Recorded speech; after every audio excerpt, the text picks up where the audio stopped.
चौधरी साहब, कैसे वर्तमान लोकतंत्र में सत्य बहुमत जवाब है, विकल्प है, हर समस्याओं का हल है? झूठा लोकतंत्र, झूठा बहुमत और झूठा ही एक राजनीतिक व्यवस्था हमने अपने गले में डाल रखी है। जो हमारी सत्य बहुमत की राजनीति है वो मतदाताओं को शक्तिशाली बनाने की राजनीति है और मतदाताओं के बहुमत से ही हम सत्य बहुमत की सरकार बनाएंगे। अगर सत्य बहुमत की सरकार आती है तो 18 साल से 25 साल के बीच के वो मतदाता जो आज वोट तो दे सकते हैं लेकिन खुद सांसद नहीं बन सकते, खुद मंत्री नहीं बन सकते, खुद प्रधानमंत्री नहीं बन सकते, वैसे लोगों को सत्यदेव चौधरी जी वादा कर रहे हैं कि हम वो अधिकार देंगे कि आप सब कुछ बन सकते हैं। 18 से 25 साल वाले छोड़ो, 40-50 साल वाले लोग भी ये कहेंगे जी कि मुझे वोटर नहीं बनना है ऐसी भ्रष्ट राजनीति का, और वो सत्य बहुमत की राजनीति को समझ के इसको समर्थन देना आरंभ कर देंगे। 1.25 साल हो गया मेरे को घूमते हुए, मेरे हस्बैंड गुजर गए हैं, मेरी वो नहीं बना रहे वो लोग पेंशन, हर चीज़ वो दे चुकी हूँ लेकिन वो हर हफ्ते यही बोल देते हैं अब इस पे साइन करा के लाओ, अब इस पे ये करा के लाओ, जब तुम्हें सर्टिफिकेट दे दिया, सब कुछ दे दिया, फिर क्यों नहीं बना रहे हैं? सत्य बहुमत को चांदनी चौक पर जितवा कर आप देख लेना कि किस तरह से इस भ्रष्ट राजनीति के अंदर हड़कंप मचता है। हम गठबंधन के राजनीति का विरोध करते हैं, हम गठबंधन की राजनीति नहीं होने देंगे। आज की जो राजनीतिक व्यवस्था है ये अन्याय, अधर्म और असत्य है। अगर आपको लोकतंत्र पसंद है तो आपको सत्य बहुमत की राजनीति को स्वीकार करना ही होगा। आज करना, कल करना, मेरी मानना या किसी और की मानना, तो अच्छा यही है कि हम समय बर्बाद ना करें।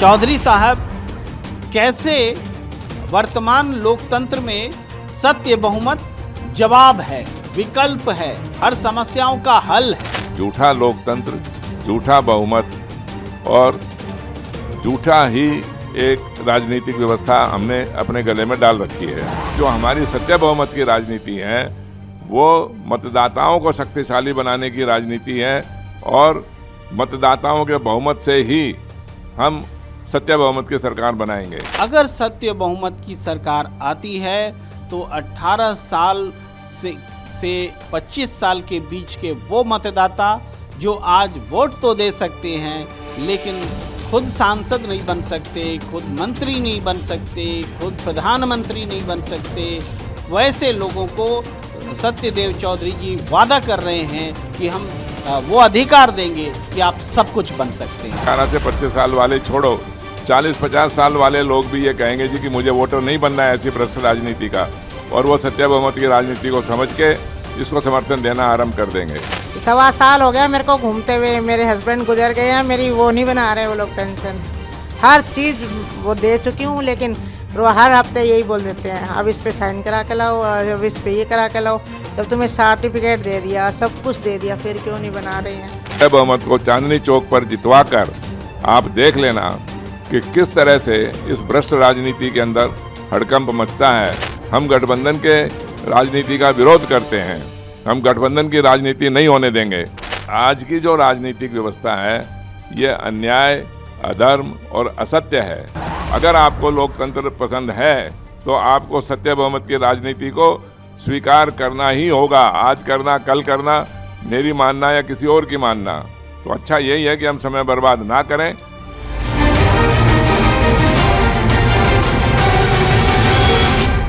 नमस्कार, मैं हूं प्रेम कुमार।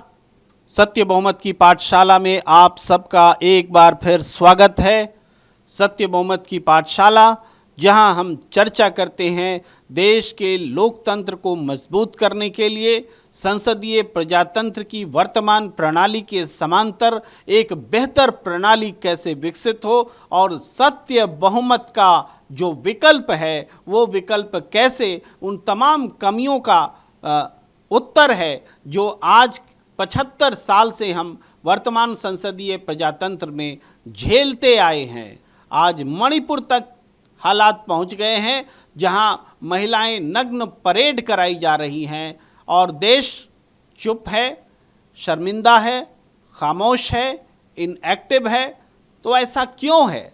यह तो ताज़ा उदाहरण है, लेकिन जीवन के हर क्षेत्र में कमी है, भ्रष्टाचार है, जीवन शैली हमारी उसकी गुणवत्ता खराब है, पर्यावरण खराब है, तमाम चीज़ें हैं। ये सब क्यों है? क्योंकि हम एक अच्छी व्यवस्था नहीं दे पाए हैं। ये अच्छी व्यवस्था क्या हो? जनता के बहुमत से, जनता के मत से, मतदाता शक्तिशाली होते हुए अपने मत से सीधे सरकार को चुने, न कि ऐसी सरकार बने जिसमें सांसद और विधायक बीच में बिचौलिए की भूमिका में उपस्थित हो गए हैं। इन बिचौलियों को खत्म करना है, मतदाताओं को शक्तिशाली बनाना है और सत्य बहुमत के आदर्श को लोगों तक पहुंचाना है। ये इस पाठशाला का मंतव्य है। आज इस पाठशाला में तमाम लोग, गणमान्य लोग मौजूद हैं, हर क्षेत्र से, हर उम्र के लोग हैं और हमें उम्मीद है कि पाठशाला में वो तमाम सवाल आएंगे जिनका उत्तर देने के लिए इस पाठशाला के प्रिंसिपल श्रद्धेय सत्यदेव चौधरी जी हमारे बीच हैं और इस पाठशाला को में हर सवाल का जवाब देंगे। और सबसे पहले मैं सत्यदेव चौधरी जी के पास आता हूं और मैं ही पहला सवाल सत्यदेव चौधरी जी से पूछता हूं कि चौधरी साहब, कैसे वर्तमान लोकतंत्र में सत्य बहुमत जवाब है, विकल्प है, हर समस्याओं का हल है? इस सवाल का जवाब लेने के लिए आपको जो वर्तमान राजनीतिक व्यवस्था है उसको समझना पड़ेगा। हमारी राजनीतिक व्यवस्था में मैं बार बार ये बात बोलता हूँ कि झूठा लोकतंत्र, झूठा बहुमत और झूठा ही एक राजनीतिक व्यवस्था हमने अपने गले में डाल रखी है। वो झूठा लोकतंत्र इसलिए बोलता हूँ कि जहाँ मतदाताओं के बहुमत का या मतदाताओं का कोई शक्तिशाली होने का है ही नहीं, कुछ भी उनका प्रभाव, भूमिका या महत्व नहीं है मतदाता का। आज आप चुनाव करवाने के बाद, चुनाव करवाते समय अपने प्रतिनिधि चुनने के लिए सांसद चुनते हो, उनका बहुमत तो होगा वोटों से, वो वोटों के बहुमत से जीतेगा और फिर जब सरकार बनाने का नंबर आएगा तब आप ये कहेंगे जी कि इन सांसदों के बहुमत से सरकार बनाएंगे। तो वहाँ आपने मतदाताओं को हटा दिया। मान लो किसी के ज़्यादा सांसद हैं लेकिन वोट कम है और दूसरे राजनीतिक दल के पास में सांसद कम है लेकिन वोट अधिक हैं, तो आप बहुमत किसका मानेंगे? मतदाता तो शक्तिशाली तभी बनेंगे ना जब आप ज़्यादा मतदाताओं को, जिसके पास ज़्यादा मतदाता हैं उसको सरकार बनाने का अधिकार दें बहुमत से। तो जो राजनीति, जो हमारी सत्य बहुमत की राजनीति है, वो मतदाताओं को शक्तिशाली बनाने की राजनीति है और मतदाताओं के बहुमत से ही हम सत्य बहुमत की सरकार बनाएंगे। सत्यदेव चौधरी जी, आपका बहुत बहुत धन्यवाद कि आपने एक उत्तर हमारे दर्शकों के सामने दिया, जो उम्मीद है कि आप संतुष्ट होंगे। हमारे साथ बहुत सारे गणमान्य लोग मौजूद हैं। मैं अर्जुन जी से आग्रह करता हूं, जो युवा हैं और वो युवा समाज का सवाल कि सत्य बहुमत कैसे प्रजातंत्र में एक विकल्प दे सकता है, या जो भी उनके मन में प्रश्न है वो जरूर सत्यदेव चौधरी जी से इस सत्य बहुमत की पाठशाला में करें। जी, मैं सत्य बहुमत की पाठशाला में सर से यही क्वेश्चन पूछता हूं कि युवाओं की जो आज समस्या है, बेरोजगारी है या कई तरह की तमाम चीज़ें हैं, और आज के युवा जो भटके हुए हैं, तो सर का जो एक ये रहता है कि जो युवा हैं, वोटर्स जो 18 से 25 साल के हैं, उनको जो है एज ए कैंडिडेट इलेक्शन में खड़ा होने के लिए अधिकार नहीं है, पर वो वोट दे सकते हैं। तो क्या जो है, जो भटके हुए युवा हैं और आजकल यूट्यूब और कई तरह की चीज़ें हैं, इन सब चीज़ों में वो मशगूल हैं, तो अगर उनको ये अधिकार दे भी दिया जाए तो क्या बदलाव आ जाएगा इस राजनीतिक व्यवस्था में? मैं सर से यही सवाल पूछना। आपने देखिए अर्जुन जी, जो सवाल किया कि 18 साल वालों को वोटर बनाने से ये राजनीति शक्तिशाली बनेगी या नहीं बनेगी, यही सवाल है ना आपका। तो देखिए, हम इसका बिल्कुल विरोध नहीं करते, मैं नहीं कहता कि भी 18 साल वाले को वोटर मत बनाइए, लेकिन 18 साल वाले को वोटर बनाने से पहले आपको उसको ये तो शिक्षित करना पड़ेगा ना, ये तो उसको बताना पड़ेगा कि वो किस तरह की राजनीति को वोट देने जा रहे हैं, किस तरह की राजनीति, भ्रष्ट राजनीति को वोट देने के लिए आपको वोटर बनाया जा रहा है।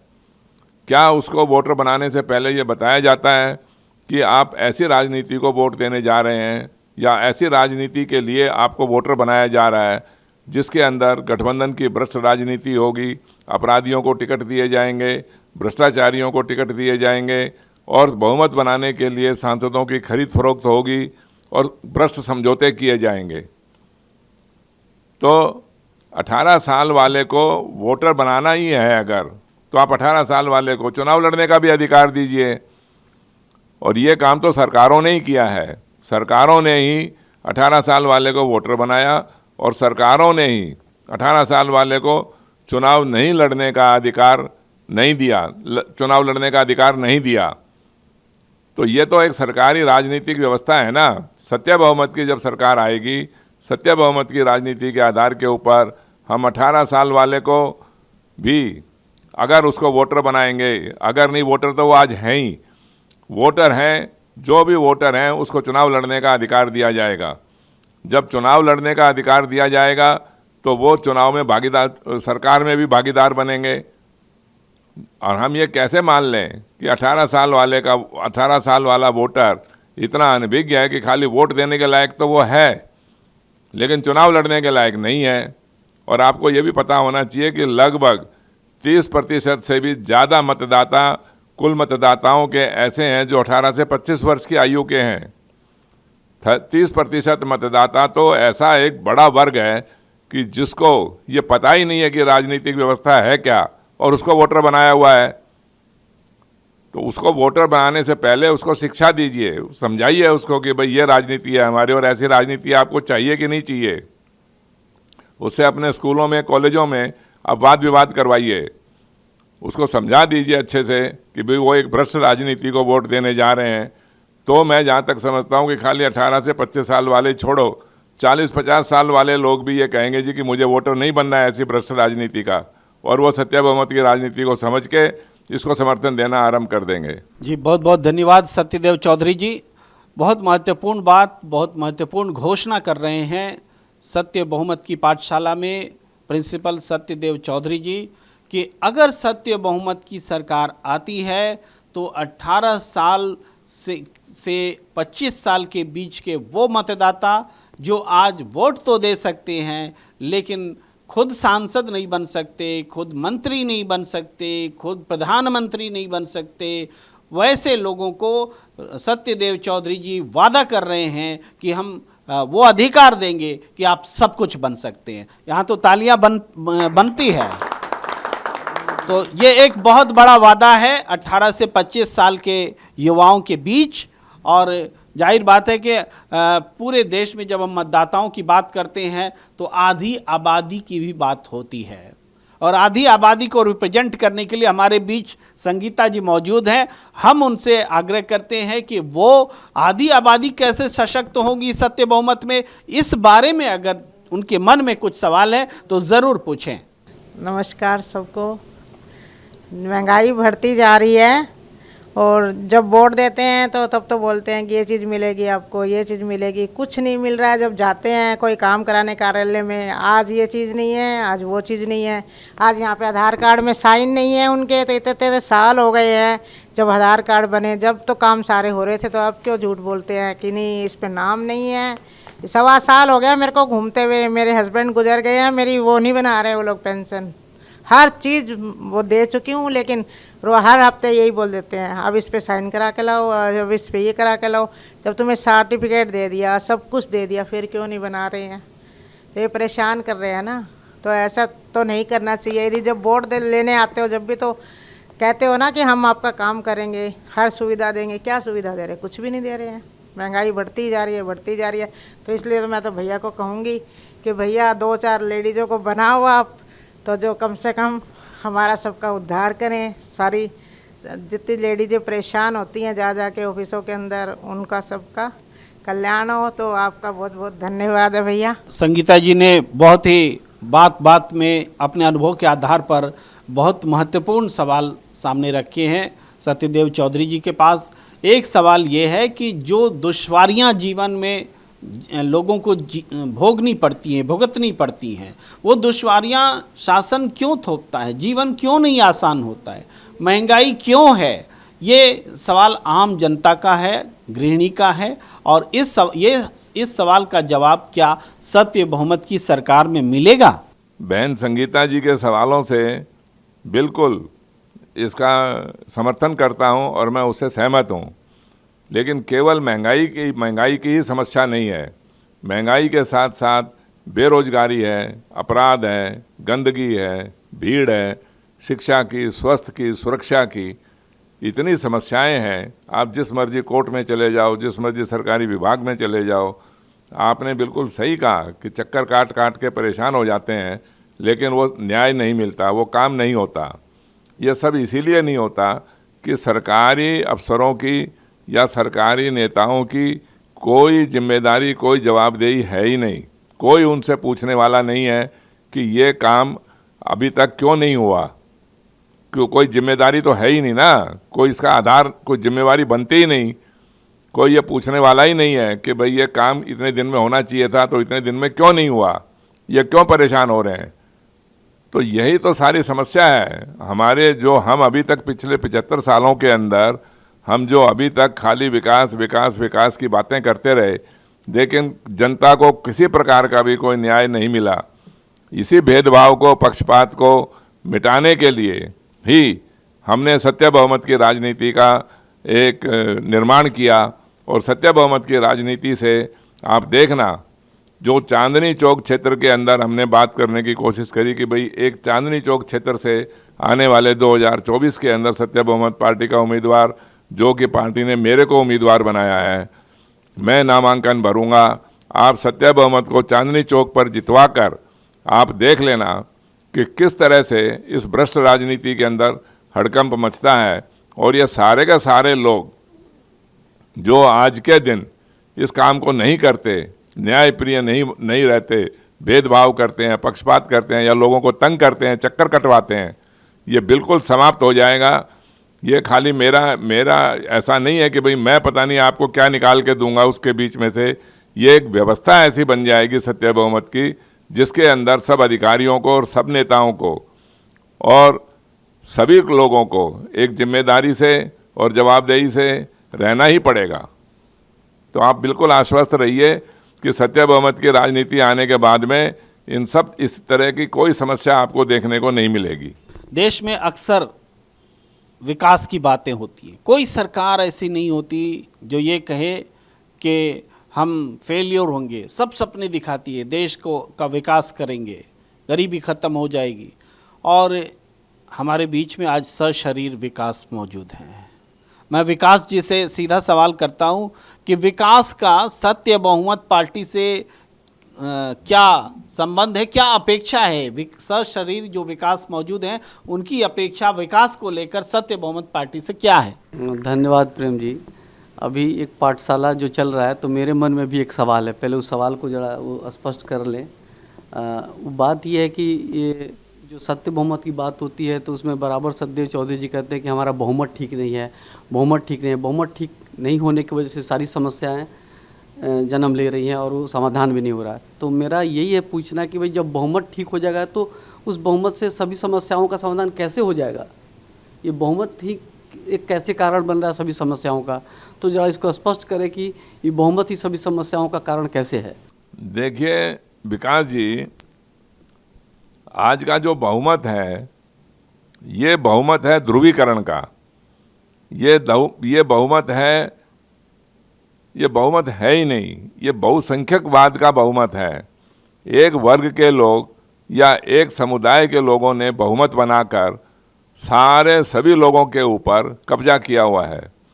आपको ये मालूम होना चाहिए कि आज के दिन की हम बात करें, आज की जो सत्ता दल है, राजनीतिक दल है, वो कुल जितने भी लोगों ने वोट दिए, केवल 15-16 करोड़ वोट लेके इन्होंने पूरे देश के ऊपर राजनीति कर रखी है, सत्ता बनाई हुई है। तो ये इसको बहुमत कहेंगे क्या आप? ये बहुमत तो एक जोड़ तोड़, साठ गांठ, खरीद फरोख्त, समझौतों का बहुमत है। इसको हम बहुमत कह ही नहीं सकते। ये बहुमत है ही नहीं। ये तो बहुसंख्यकवाद है। थोड़े से लोगों ने दबंगी दिखाई, थोड़े से लोगों ने धनबली दिखाई और इसके सत्ता के ऊपर कब्जा कर लिया। बहुमत का एक झूठा नाटक किया इन्होंने। ये बहुमत नहीं है। तो जब सांसदों के बहुमत से आप बहुमत बनाओगे तो वो बहुमत है ही नहीं।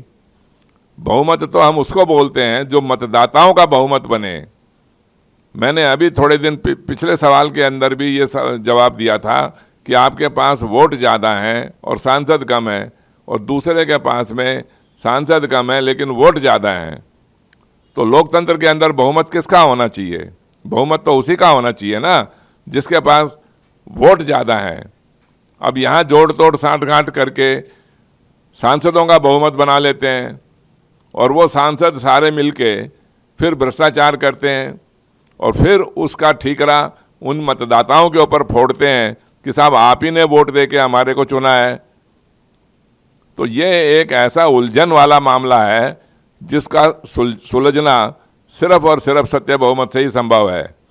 आप मतदाताओं के बहुमत से सरकार बनाइए तो आपके सारे संशय सब मिट जाएंगे। ये सत्य बहुमत की सरकार में इन सारी उलझनों का जवाब है।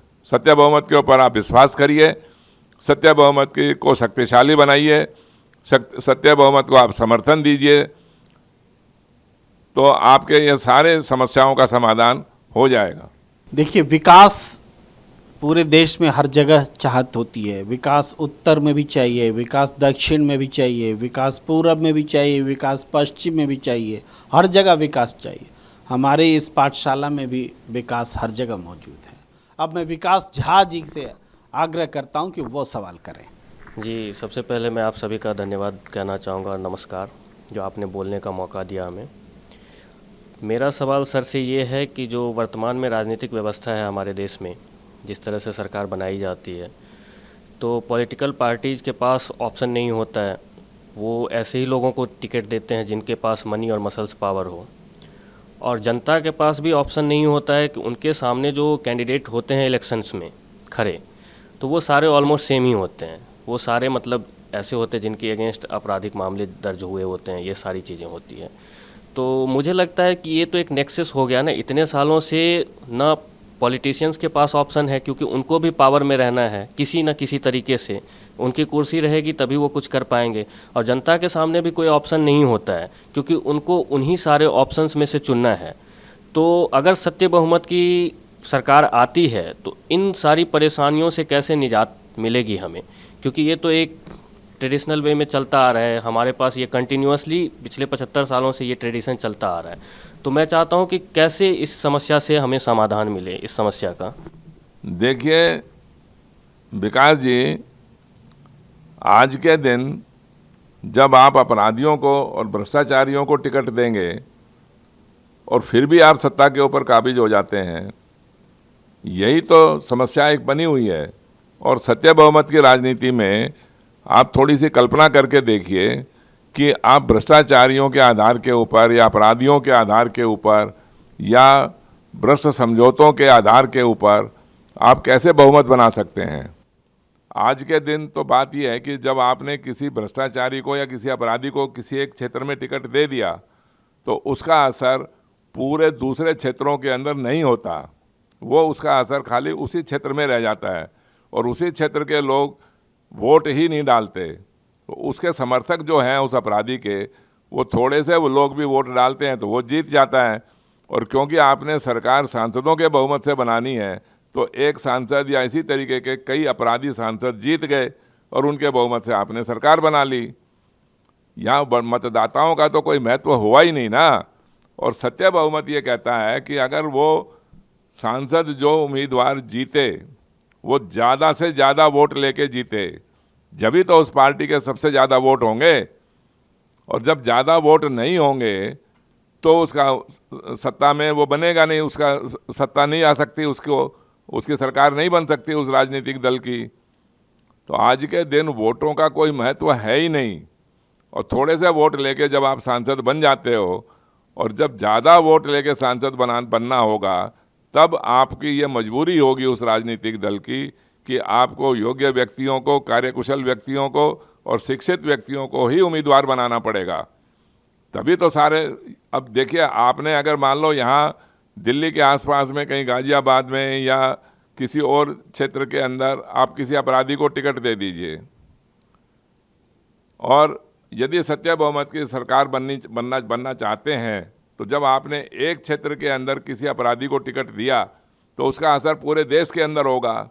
जब एक क्षेत्र के अंदर आपने किसी अपराधी को टिकट दे दिया सत्य बहुमत ने, तो दूसरे क्षेत्र के लोग उसका असर उसके ऊपर होगा ना। और आज के दिन तो एक बात और है कि जब ये गठबंधन कर लेते हैं, कुछ पार्टियां मिलके, 10-20 पार्टियों ने मिलके गठबंधन कर लिया, भाई 10 सीटों पे ये चुनाव लड़ेगा, 50 सीटों पे ये लड़ेगा, 100 सीटों पे ये लड़ेगा, तो आपने तो एक ऐसा इस तरीके का गठबंधन का भ्रष्ट समझौता कर लिया। सत्य बहुमत के अंदर गठबंधन का भ्रष्ट समझौता नहीं होगा, आपको हर क्षेत्र के अंदर चुनाव लड़ना ही है। हम गठबंधन के राजनीति का विरोध करते हैं, हम गठबंधन की राजनीति नहीं होने देंगे।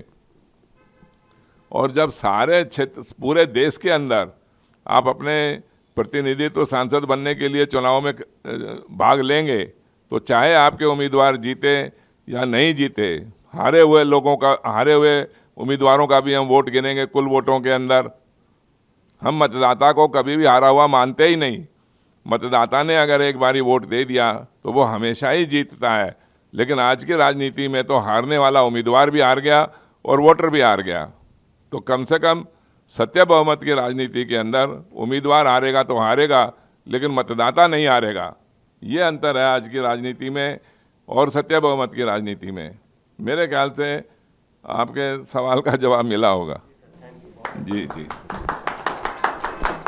तो बहुत बहुत शुक्रिया सत्यदेव चौधरी जी ने बताया कि कैसे सत्य बहुमत की सियासत में मतदाता शक्तिशाली होंगे, मतदाताओं की शक्ति होगी, और जो अभी कुछ लोग सियासत कर रहे हैं सांसद विधायकों के सहारे, जिनमें अधिक से अधिक वोट लेने की स्पर्धा ही नहीं है, वो कम वोट लेकर के भी सरकार बना लेते हैं।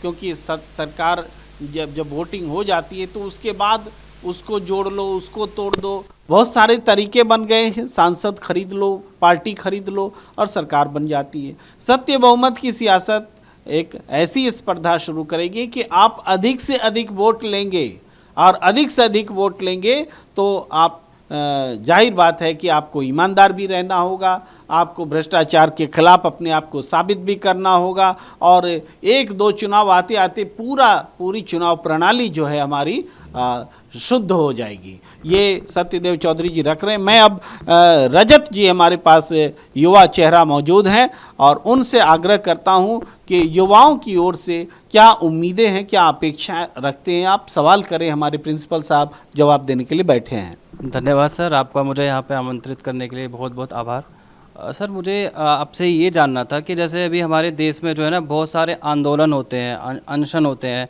वैसे मणिपुर की घटना है, 2 महीने से चल रही है, लेकिन कोई भी उसके प्रति संवेदना नहीं व्यक्त कर रहा है। कुछ टाइम पहले जो खिलाड़ी थे वो रोड पे बैठे हुए थे, उनके प्रति भी कोई अपनी जवाबदेही नहीं देता। तो सर ऐसा क्यों है हमारे देश में कि जो है एक मीडिया भी चुप्पी साधती है, और उसके बाद जो है हमारे जो देश के नेता हैं जिनको एक कार्यभार दिया गया है वो इन सब चीज़ों पे कोई जल्दी प्रतिक्रिया क्यों नहीं देते हैं सर? देखिए रजत जी, आप ध्रुवीकरण किसको बोलते हैं?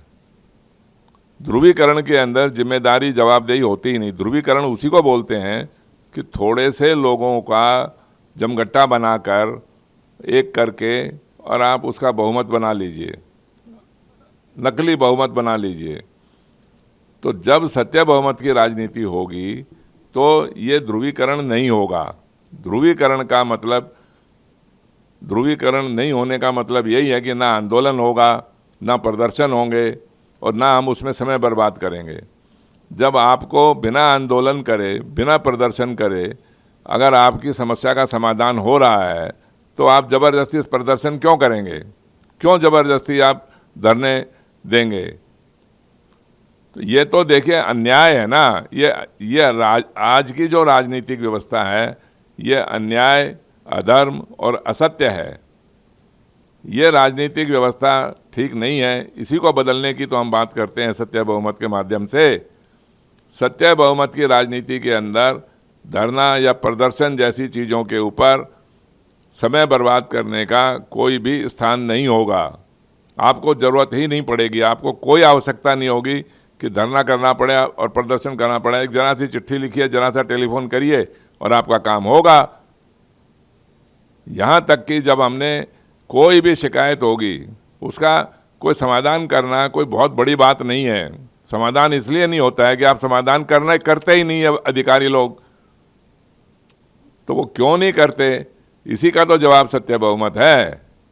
सत्य बहुमत आप जब इतनी ताकत दे देंगे सत्य बहुमत की सरकार को, तो ये तो बाकी के तो सब लोग अपने आप ठीक हो जाए। ये एकदम एक तरह से आप ये समझिए कि एकदम सत्य बहुमत की राजनीति एक परिवर्तन है, जो आज की राजनीति के को छोड़कर जब सत्य बहुमत की राजनीति होगी तो ये छोटे मोटी जो बातें जो आप बोल रहे हो ये कुछ भी नहीं होगा। और कितना समय आपका बचेगा, कितना धन आपका बचेगा और किस तरह के विकास की तरफ हम बढ़ेंगे सत्य बहुमत की राजनीति में, ये तो एक बोलने का नहीं करके देखने का है। आप सत्य बहुमत को जितवाइए, पहले सत्य बहुमत की राजनीति को समझकर सत्य बहुमत को समर्थन दीजिए और समर्थन जितवाकर फिर आप देखना कि सत्य बहुमत की राजनीति से कैसे एक पूरी राजनीतिक व्यवस्था, सरकारी व्यवस्था में परिवर्तन आता है। देखिए, युवा आवाज़ सवाल कर रही है, चौधरी जी उम्मीद जगा रहे हैं। हमारे बीच सीनियर सिटीजन आर.एस. चौधरी जी भी मौजूद हैं, जो कई बार वोट दे चुके हैं, वोट देकर थक भी चुके हैं। हम उनसे पूछना चाहेंगे, और वोट देने का मन करता है क्या? कुछ और सवाल हैं जो आप पूछना चाहेंगे? हम लोग 75 सालों से इन नेताओं की राजनीति से परेशान हो चुके हैं। वो अपनी जो झूठ है उसके ऊपर डालता है, वो उसके ऊपर डालता है, काम करना नहीं चाहते। अब जैसे बहन जी ने कहा कि मुझे पेंशन का है, तो कभी इनसे कहेंगे आधार कार्ड ला के दे दो, कभी ये कर ला दे दो, कभी बैंक अकाउंट ला के दे दो। जब इन्होंने अपनी बैंक की कॉपी दे दी, बैंक में सब चीज़ मौजूद है, तो ये तो सिर्फ परेशान करने के लिए है, ये डॉक्यूमेंट्स दो, वो दो। सरकार के पास सब कागज़ मौजूद है, फिर सिर्फ चक्कर कटवाना और परेशान करना, यही राजनीति रह गई है अफसरों की। इसके ऊपर अंकुश लगाना बहुत ज़रूरी है। और हमें मुझे उम्मीद है कि जब ये हमारी नई पार्टी सत्य पार्टी या बहुमत में आएगी तो इन चीज़ों से हमें निवारण दिलाया जाएगा, और मुझे पूरी इनसे अपेक्षा है। मैं इनसे इस बारे में इनसे विचार सुनना चाहता हूँ। देखिए चौधरी साहब, आप भी चौधरी, मैं भी चौधरी, और 75 साल की उम्र आपकी हो गई, 75 साल की उम्र मेरी हो गई, और 75 साल से हम इस आज़ादी का अमृत महोत्सव मना रहे हैं। लेकिन 75 साल बीत जाने के बावजूद भी ज़माना और दुनिया तो पता नहीं कहाँ से कहाँ चली गई। कितने छोटे छोटे देश जो हमारे से बाद में आज़ाद हुए वो इतने शक्तिशाली और इतने धनाढ्य हो गए। इनका उदाहरण आपके सामने है, इसके लिए मुझे उसके बारे में बोलने की आवश्यकता नहीं है। ये सारा काम इसीलिए हुआ कि हमारी राजनीतिक व्यवस्था ठीक नहीं है। दोबारा से फिर वही सवाल है कि जब आपकी राजनीतिक व्यवस्था ही ठीक नहीं है, आपने गलत, मैं किसी व्यक्ति का व्यक्तिगत नाम नहीं लेता, आपने एक गलत राजनीतिक व्यवस्था को चुना हुआ है और आप उसको वोट भी दे रहे हैं और उसकी आलोचना भी कर रहे हैं। तो और यही कारण है कि आप मजबूरी के अंदर लाचार होकर, विवश होकर किसी को भी वोट दे देते हैं। आप उसकी योग्यता, कार्यकुशलता के आधार के ऊपर वोट नहीं दिया जाता।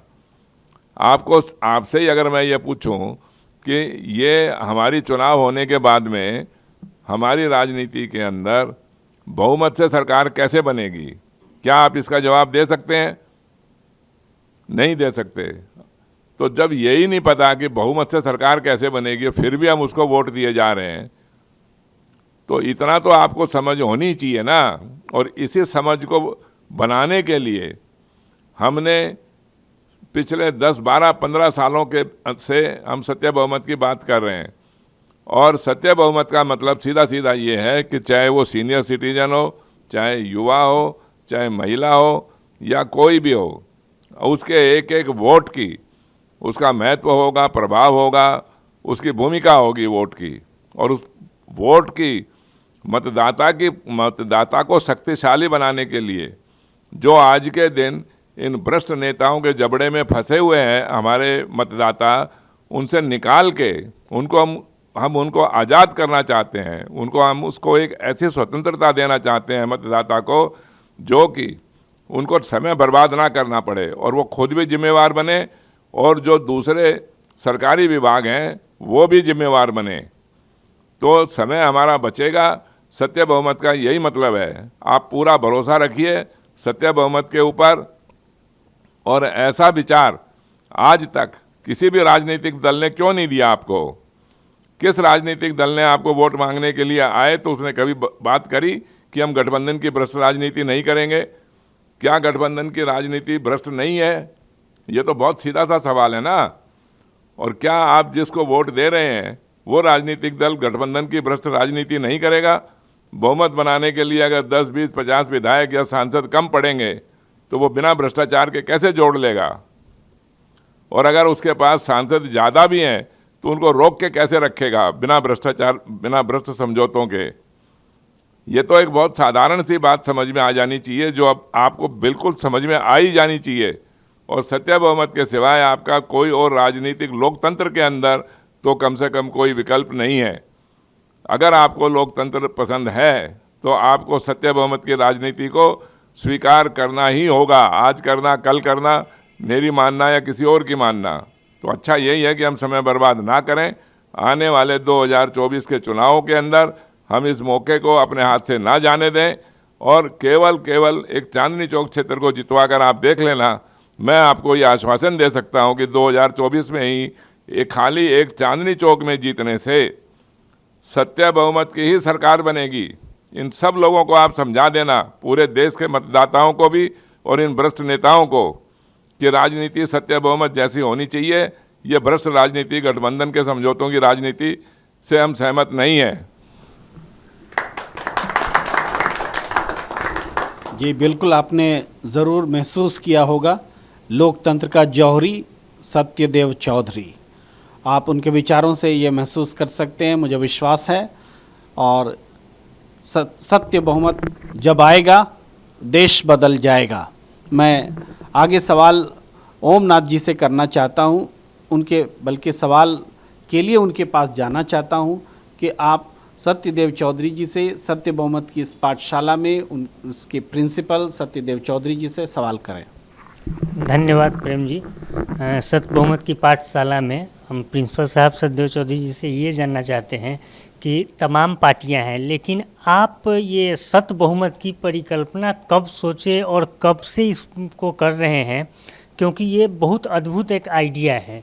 क्योंकि जो लोग माने जिनकी भागीदारी ज़्यादा होगी वोटिंग में, तो सरकार की भी जिम्मेदारी, जो उससे सरकार बनेगी तो उसकी भी जिम्मेदारी होगी कि हम उनके लिए भले का काम करें, तभी हम अगली बार फिर और ज़्यादा मत लेके आएंगे। तो आप ज़रा ये परिकल्पना कब आई? चूँकि आप दूसरे सेक्टर में थे, वहाँ अच्छे से थे, आप इस चीज़ को कब माने अपने अंदर सोचे और फिर पब्लिक के बीच इसको पब्लिक डोमेन में लाएं? तरह दर्शकों को भी बताइए और यहाँ तमाम लोग बैठे हैं उनको ही पता चले कि आखिर इसका इतिहास कब से चल रहा है। मैं ओम जी के सवाल को थोड़ा सा सरल कर देता हूँ। ओमनाथ जी पूछ रहे हैं कि इस व्यवस्था से, जो प्रजातांत्रिक व्यवस्था है हमारे देश में, इससे निराश कब हुए आप?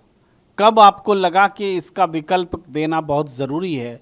कब आपको लगा कि विकल्प सत्य बहुमत ही होगा? जी देखिए ओम जी, ये एक बहुत पुरानी कहावत है कि आवश्यकता ही आविष्कार की जननी होती है। मैं एक मतदाता होने के साथ साथ, एक कारोबारी होने के साथ साथ, एक बहुत अच्छी मात्रा के अंदर टैक्स पेयर भी हूँ। मैं जब टैक्स देता हूँ तो मुझे ये निराशा हुई कि जो मैंने टैक्स दिया उस मेरे टैक्स के पैसे का इन भ्रष्ट नेताओं ने उसका दुरुपयोग किया। तो जो मेरे टैक्स से गरीबों की सहायता होनी चाहिए थी वो नहीं हुई, क्योंकि वो उसका उदाहरण हमारे सामने है।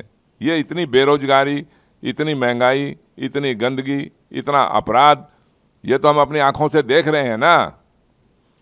तो इतना टैक्स देने के बावजूद भी अगर यही व्यवस्था हमने देखनी है तो इसको वोट देने का और इसको टैक्स देने का फ़ायदा क्या हुआ।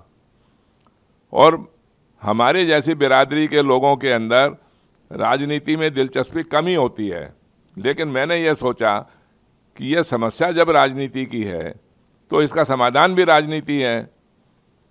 तो समाधान करने के लिए आपको राजनीति में आना पड़ेगा। अब राजनीति करनी है तो एक ऐसा विचार चाहिए जो लोगों को समझ में आ जाए और जो एक ऐसा समाधान हो जिसका कोई तोड़ ना हो। मैंने अपने राजनीतिक शक्ति को लेने के लिए मैंने सत्य बहुमत की बात नहीं करी। मैंने मतदाताओं को, नागरिकों को शक्तिशाली बनाने के लिए मैंने इस राजनीतिक व्यवस्था का सत्य बहुमत का एक तरह से कल्पना करी। और कल्पना करने के साथ साथ जब इसको ज़्यादा सहमति मिलती चली गई, ज़्यादा लोगों के बीच में जो भी चर्चा हुई, आज तक मुझे 15 साल में एक व्यक्ति भी ऐसा नहीं मिला कि जो इस सत्य बहुमत की आलोचना करता हो। और जब मैंने इतना सब देखा तो फिर मेरे को भी लगा कि भाई मेरी भी जिम्मेवारी बनती है। मैं एक जागरूक मतदाता, जिम्मेवार नागरिक होने के नाते इस सत्य बहुमत को मैंने छोड़ा नहीं। और इस सत्य बहुमत के बारे में मैं बार बार लोगों से बात करता रहा, लोग भी इससे सहमत होते रहे। और आज हम इस मुकाम के ऊपर हैं कि एक अच्छी राजनीतिक पार्टी बनाकर, सत्य बहुमत पार्टी को बनाकर हम एक चुनाव में भाग लेने की कोशिश कर रहे हैं। और अब आप लोगों के आशीर्वाद से, ईश्वर के आशीर्वाद से जब सत्य बहुमत एक चांदनी चौक के अंदर जीतेगा तब आप देखना। आज तो आपको खाली एक ये ऐसा ही साधारण सी बात लग रही है, लेकिन जब सत्य बहुमत चांदनी चौक से जीतेगा तो मेरा ये फिर आश्वासन है कि पूरे देश के अंदर इस भ्रष्ट राजनीति समाप्त हो जाएगी। मेरी अपनी ज़रूरत, मेरे अपने समाज की ज़रूरत, क्योंकि मैंने सबको अपना माना, इसीलिए मैंने सत्य बहुमत के ऊपर ज़्यादा समय और जो भी मेरा सामर्थ्य है वो मैंने देने की कोशिश करी। और मेरा यह संकल्प है कि मैं अपने जीवन के आखिरी सांस तक, जब तक यह सत्य बहुमत स्वीकार नहीं हो जाता, स्थापित नहीं हो जाता, तब तक मैं इस सत्य बहुमत के ऊपर अपना प्रयास करना छोड़ूंगा नहीं। धन्यवाद।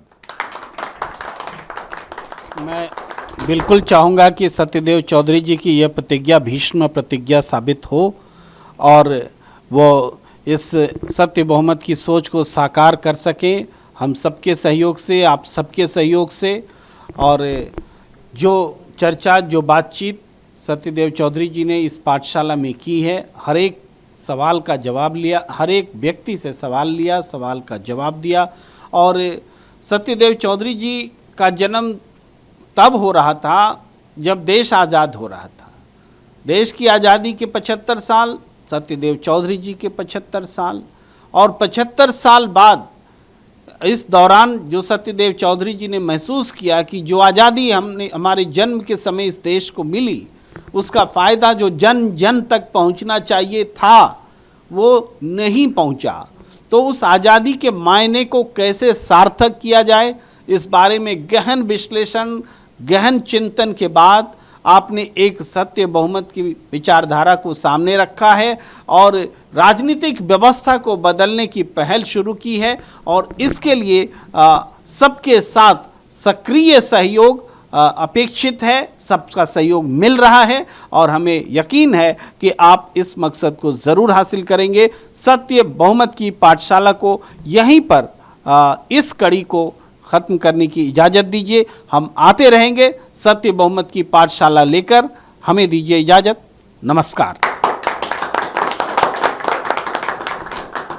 चौधरी साहब, कैसे वर्तमान लोकतंत्र में सत्य बहुमत जवाब है, विकल्प है, हर समस्याओं का हल है? झूठा लोकतंत्र, झूठा बहुमत और झूठा ही एक राजनीतिक व्यवस्था हमने अपने गले में डाल रखी है। जो हमारी सत्य बहुमत की राजनीति है वो मतदाताओं को शक्तिशाली बनाने की राजनीति है और मतदाताओं के बहुमत से ही हम सत्य बहुमत की सरकार बनाएंगे। अगर सत्य बहुमत की सरकार आती है तो 18 साल से 25 साल के बीच के वो मतदाता जो आज वोट तो दे सकते हैं लेकिन खुद सांसद नहीं बन सकते, खुद मंत्री नहीं बन सकते, खुद प्रधानमंत्री नहीं बन सकते, वैसे लोगों को सत्यदेव चौधरी जी वादा कर रहे हैं कि हम वो अधिकार देंगे कि आप सब कुछ बन सकते हैं। 18 से 25 साल वाले छोड़ो,